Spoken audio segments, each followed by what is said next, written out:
Hello students, ये आपकी political science की क्लास है। आज जो हम यहाँ अध्ययन करेंगे वो है संवैधानिक उपचारों का अधिकार, राइट टू कॉन्स्टिट्यूशनल रेमेडीज़। संवैधानिक उपचारों का अधिकार का अध्ययन करने से पहले हम एक बार संक्षिप्त में जान लेते हैं कि इससे पहले हमने किन किन अधिकारों का हम अध्ययन कर चुके हैं। तो यह जो संवैधानिक उपचारों का अधिकार है ये आपके नंबर 6 मौलिक अधिकार है। इससे पहले आप 5 मौलिक अधिकारों का अध्ययन कर चुके हैं। सबसे पहले हमने अध्ययन किया था समानता के अधिकार का, अनुच्छेद 14 से 18 तक। उसके बाद हमने अध्ययन किया स्वतंत्रता के अधिकार का, अनुच्छेद 19 से 22 तक। फिर उसके बाद शोषण के विरुद्ध अधिकार, जिसका हमने अध्ययन किया अनुच्छेद 23 और 24 के अंतर्गत। धार्मिक स्वतंत्रता का अधिकार, अनुच्छेद 25 से लेकर के अनुच्छेद 28 तक। ठीक इससे पहले वाली जो हमारी क्लास थी उसमें हम संस्कृति और शिक्षा संबंधी अधिकार का अध्ययन कर चुके हैं, जिसका वर्णन है अनुच्छेद 29 और अनुच्छेद 30 के अंतर्गत। और आज हम पढ़ने जा रहे हैं अनुच्छेद 32 के अंतर्गत संवैधानिक उपचारों का अधिकार। बोलते हैं संविधान में 7 मौलिक अधिकार थे, लेकिन उनमें से एक संपत्ति का जो मौलिक अधिकार था वो अब वर्तमान में एक सामान्य कानूनी अधिकार है। तो इस प्रकार से अब जो मौलिक अधिकार है उनकी संख्या है 6। तो चलिए शुरू करते हैं संवैधानिक उपचारों का अधिकार। संवैधानिक उपचारों के अधिकार से क्या अर्थ है? देखिए, मान लीजिए उपचार का अर्थ क्या होता है कि रेमेडी। जैसे किसी व्यक्ति के अगर कोई चोट लग गई है तो ठीक कौन करता है? डॉक्टर। उसी प्रकार से किसी व्यक्ति के मौलिक अधिकारों का अतिक्रमण होता है, उल्लंघन होता है, हनन होता है। किन प्रकार के मौलिक अधिकारों का? जिनका अभी तक हमने अध्ययन किया है। तो वह व्यक्ति अनुच्छेद 32 के अंतर्गत सर्वोच्च न्यायालय में वाद ला सकता है। यानी कि जो सर्वोच्च न्यायालय है उसे मौलिक अधिकारों का संरक्षक घोषित किया गया है, गार्जियन घोषित किया गया है। अनुच्छेद 32 जो है इस प्रकार से संविधान के भाग 3 में स्वयं क्या है? एक फंडामेंटल राइट है।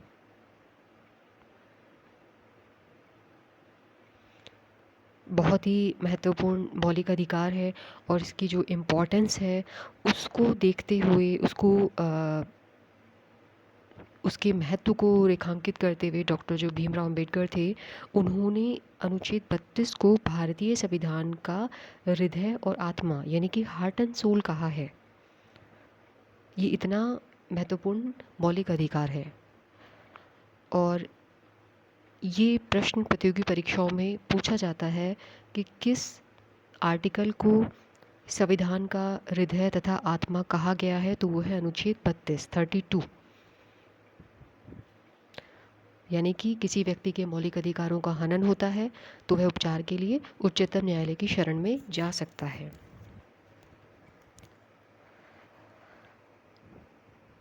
तो ये तो हो गया संवैधानिक उपचारों का अधिकार क्या है इसके बारे में। देखिए, जो अनुच्छेद 32 है इसका क्लोज 2 जो है वो ये कहता है कि सर्वोच्च न्यायालय मौलिक अधिकारों के संरक्षण के लिए रिट जारी कर सकता है। सर्वोच्च न्यायालय जो है ये मौलिक अधिकारों का संरक्षण के लिए 5 प्रकार की रिट जारी कर सकता है, मूल अधिकारों को एनफोर्स करवाने के लिए, प्रवर्तित करवाने के लिए। अब ये 5 प्रकार की रिट कौन कौन सी हैं? ये है बंदी प्रत्यक्षीकरण, परमादेश, प्रतिषेध, उत्प्रेषण, अधिकार परीक्षा। सबसे पहले हम यहाँ पे बात करेंगे बंदी प्रत्यक्षीकरण की। जैसा कि आपको स्क्रीन पे दिखाई दे रहा है, इसका अर्थ होता है सशरीर प्रस्तुत करना, शरीर को प्रस्तुत किया जाए। सशरीर प्रस्तुत करने का अर्थ क्या होता है? देखिए, किसी व्यक्ति को अवैध रूप से गिरफ्तार कर रखा है, बंधक बना रखा है, तो ऐसे व्यक्ति की जो स्वतंत्रता है वो इस रिट के माध्यम से सुरक्षित की जाती है। यानी जो व्यक्ति जिसको बंधक बना के रखा गया है, निरुद्ध किया गया है, जिसको गिरफ्तार किया गया है, उसको न्यायालय के समक्ष प्रस्तुत किया जाए। तो ऐसे में क्या होता है कि न्यायालय जो है वो अपने समक्ष उस जो निरुद्ध व्यक्ति है, गिरफ्तार व्यक्ति है, जिसको कारावास दिया गया है, उसको अपने समक्ष उपस्थित कराता है और उसके निरोध की वैधता की परीक्षा करता है। यानी अगर मान लीजिए कि किसी ने उसको अवैध रूप से अगर बंधक बना रखा है, अगर उसका कोई विधिक औचित्य नहीं है, तो उस व्यक्ति को, उस निरुद्ध व्यक्ति को, उसको छोड़ने का आदेश दिया जाता है। और ऐसा नहीं है कि जो व्यक्ति निरुद्ध है वो ही न्यायालय में रिट दायर करेगा, किसी अन्य व्यक्ति के द्वारा भी ये रिट न्यायालय में प्रस्तुत की जा सकती है। तो ये था बंदी प्रत्यक्षीकरण।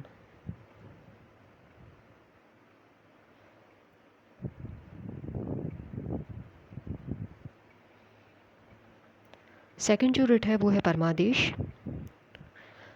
इसका जो शाब्दिक अर्थ होता है वो होता है आदेश देना। अब इसके माध्यम से देखिए क्या किया जाता है कि सर्वोच्च न्यायालय ऐसे लोक प्राधिकारी जो कर्तव्य पालन की उपेक्षा करते हों, उन्हें कर्तव्य पालन करने का निर्देश दिया जाता है। तो न्यायालय किसी लोक प्राधिकारी को, अधीनस्थ न्यायालय को, सरकार को उनके जो लोक कर्तव्य हैं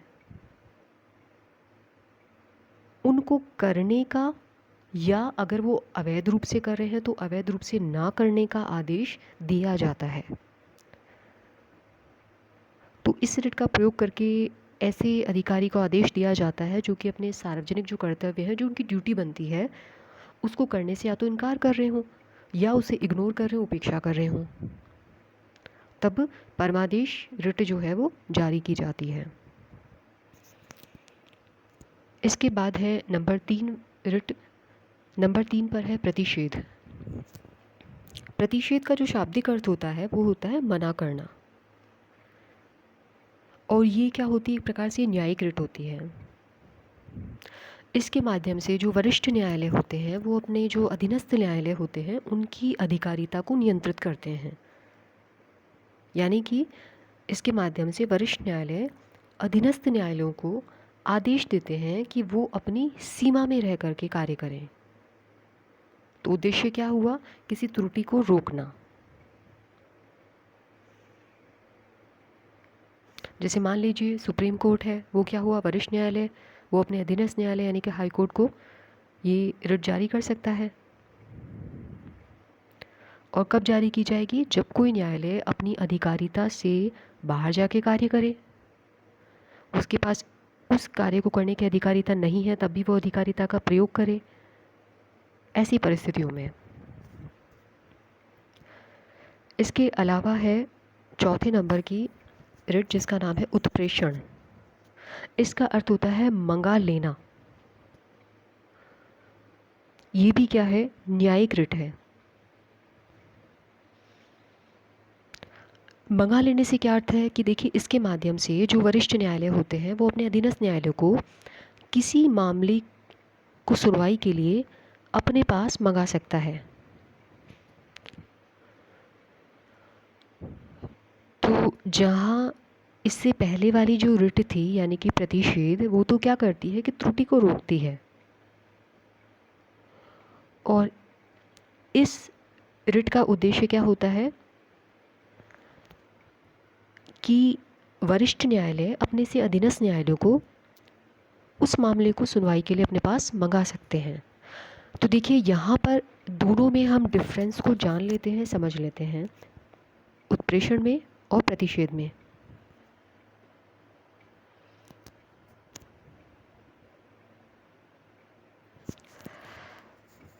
सबसे पहले दोनों जो रिट होती हैं वो कैसी होती है? न्यायिक रिट होती हैं,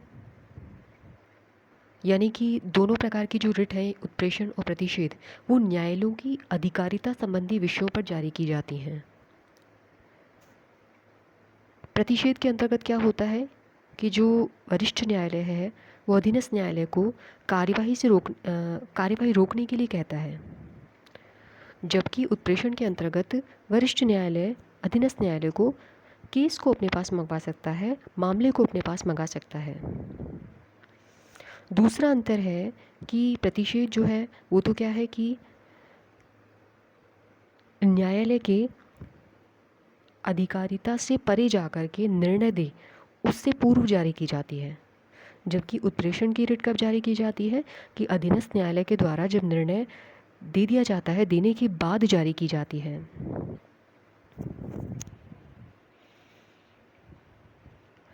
तो इस प्रकार से प्रतिषेध और उत्प्रेषण में ये अंतर था, और ये अंतर एग्ज़ाम्स में कई बार पूछा जाता है।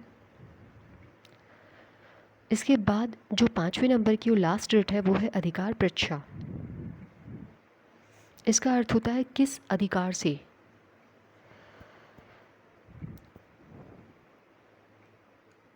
इस रिट का जो ऑब्जेक्टिव है, उद्देश्य है, वो ये है कि किसी व्यक्ति को सार्वजनिक पद को अवैध रूप से धारण करने से रोकना। यानी कि ये रिट तब जारी की जाएगी जब कोई व्यक्ति किसी सार्वजनिक पद को अवैध रूप से धारण किए हुए हो। तो इस रिट के माध्यम से उस व्यक्ति से पूछा जाता है कि किस प्राधिकार से आपने इस पद को धारण किया हुआ है। देखिए, किसी भी सार्वजनिक पद को धारण किया जाता है तो इतना तो आप जानते ही हैं कि उसके लिए कोई ना कोई क्वालिफ़िकेशन होनी चाहिए, योग्यता होनी चाहिए। अब मान लीजिए कोई उस योग्यता का उल्लंघन कर रहा है और उल्लंघन करते हुए उस पद को प्राप्त कर लेता है, तो ऐसे में जो अन्य लोग हैं उनके मौलिक अधिकारों का तो हनन होता ही है। तो इसके माध्यम से उस व्यक्ति से पूछा जाता है कि आप इस पद पर किस अधिकार से बैठे हैं। तो तब जारी की जाएगी जब कोई व्यक्ति किसी पद को अवैध रूप से हासिल कर लेता है, और तब जो उसे हटाने के लिए जिस रिट का यूज़ किया जाता है, जिस रिट को जारी किया जाएगा, तो वो होती है अधिकार पृच्छा। तो इस प्रकार से हमने आज अध्ययन किया अनुच्छेद 32 का। अनुच्छेद 32 के अंतर्गत एक बहुत महत्वपूर्ण बात है कि जब मौलिक अधिकारों का उल्लंघन होता है तो व्यक्ति अनुच्छेद 32 के तहत उच्चतम न्यायालय तथा अनुच्छेद 226 के तहत उच्च न्यायालय में उपचार के लिए जा सकता है। यहाँ आपको ये दोनों आर्टिकल को अच्छे से याद रखना है। प्रतियोगी परीक्षाओं में पूछा जाता है कि उच्च न्यायालय किस अनुच्छेद के तहत और उच्चतम न्यायालय किस अनुच्छेद के तहत जा सकता है। मौलिक अधिकारों के संरक्षण के लिए ये प्रावधान किए गए हैं, और इसी वजह से ये इतने महत्वपूर्ण हैं कि जैसा हमने अध्ययन किया कि डॉक्टर भीमराव अंबेडकर ने इस अनुच्छेद को संविधान का हृदय, आत्मा कहा है। यहाँ पे भी प्रश्न बनता है। तो इस प्रकार से 5 प्रकार की रिट जारी करने की शक्ति होती है न्यायालय को: बंदी प्रत्यक्षीकरण, परमादेश, प्रतिषेध, उत्प्रेषण और अधिकार पृच्छा। इसमें से प्रतिषेध और उत्प्रेषण में क्या अंतर है, यहाँ पे भी प्रश्न बनता है। मौलिक अधिकार जो है इनका वर्णन है अनुच्छेद 12 से लेकर के अनुच्छेद 35 तक। 6 जो मौलिक अधिकार थे उनका हम अध्ययन कर चुके हैं। उसमें से आज था संवैधानिक उपचारों का अधिकार। तो आज के लिए इतना ही। Thank you.